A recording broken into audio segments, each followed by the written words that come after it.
My name is Angeline and I'm 4. Yeah, Angeline was diagnosed with type 1 diabetes on June 14th, 2016. We had noticed she'd start urinating more frequently. She went from being potty trained to not potty trained, peeing the bed 3-4 times a night. One night, Mommy called me and she said, there's something wrong with me. So we took her to her pediatrician where they tested her for a UTI. So we did that and it came back negative. And our poor girl was still peeing through everything, but I didn't feel comfortable. So we asked them, we demanded a blood test at that time. So we took her for a blood test about 3 in the afternoon.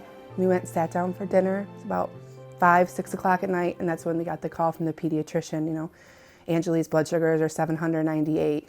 Need to pack a bag and go up to Galisanos. We just figured out I had diabetes. She's like, what's wrong? And I'm like, it's okay, we're gonna be fine. How do you explain to a 3-year-old that they've just been diagnosed with something and they're gonna have the rest of their life? Whew. Coming home from the hospital was scary. They pack you full with this big bag and they're like, we gave you a 6-hour course, now you're on your own, thinking in the car, what's in this bag is gonna keep my child alive? And wondering, can we do it? Are we gonna mess up? Am I gonna be able to do this? Am I gonna be able to give my child a shot 3 times a day for the rest of her life? My name is Nestor and I'm Angeli's father. Right now, what I'm hopeful for is that she can just live the best life that she can with the supports that she has. Coming home, we had a wonderful support system. My parents are local, so they were around. My brother lives with us, so he was right there when they did the education for it. I want people to know that my great family's in my life. Angeli's diagnosis with type 1 diabetes impacted our family in the sense that our whole world was shifted. It's kind of a standing joke in our family that the last time that I slept was, June 13th, 2016, because I had a hard time with it at first. I was an over-checker. I would in the middle of the night, every hour I was waking up and pricking her poor little finger and she'd have bruises. And it becomes painful.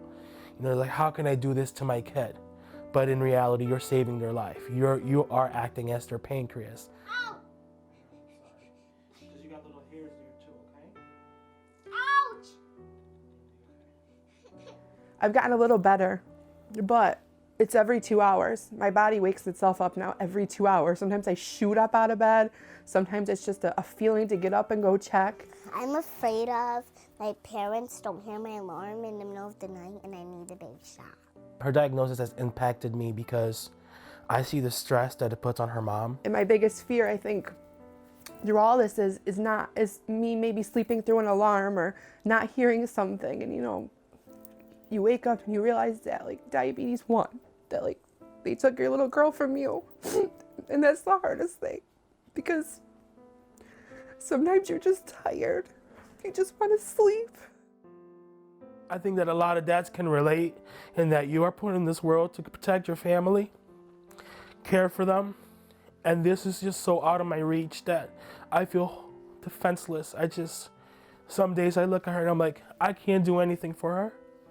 I can't do anything. It hit us hard a couple months ago, and we were at a wishing well, and Angelique made a wish, and after she just tugged on my arm, she was like, I'm going to tell you my wish now. And I said, well, what was your wish? And she goes, my wish is, I want my diabetes to go away.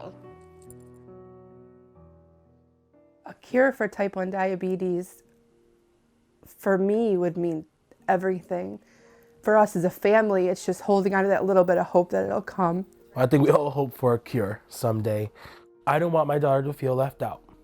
So the one thing to know is that she's just still a regular kid. She just has an underlying disease that affects the way she sees things and the way she lives.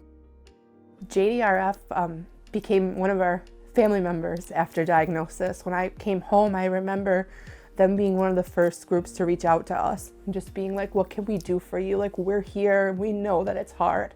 Jdrf is that little bit of hope we have for that cure. I want to be a doctor because that helps kids.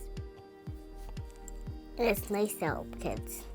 If we don't all band together and work for a cure, that it's not going to happen. So when people ask, can can you donate this dollar or do this? It's for kids like Angeli, you know, that are 4 and they have their whole life to live yet. I think you're brave, Angeli. She's a fighter, and she fights and she goes and she doesn't stop, and nothing will hold her back. This is my fight.